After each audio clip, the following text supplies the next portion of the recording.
बन के कावड़िया धनिया तो धनिया तो लेके चलो शिवला करिया धनिया तो लेके चलो शिवला करिया।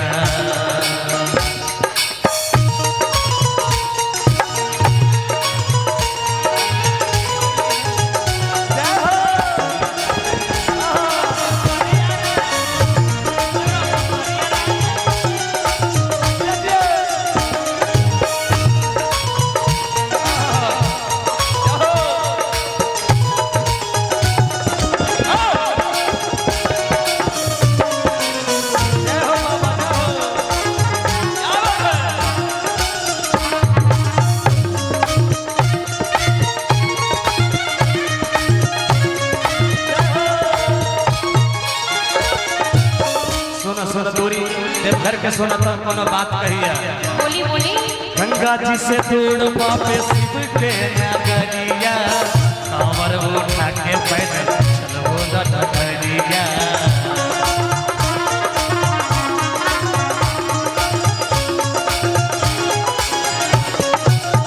गंगा जी से दूर पापे शिव के नगरिया कांवर उठा के चलना वही डगरिया कांवर उठा के पैदल चले नगरिया।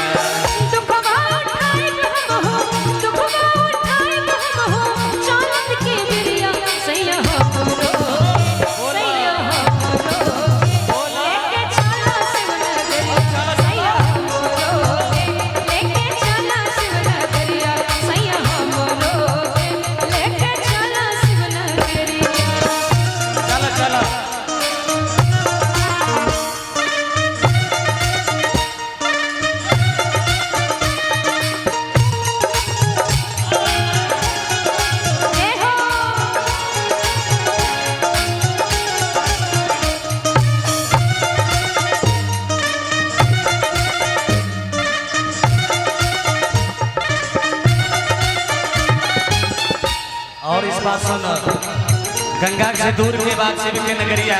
दूसरी बात सुन सुइया पहाड़ा पे पाँव छिल जाला आगे कथरिया करिया हिल जाला।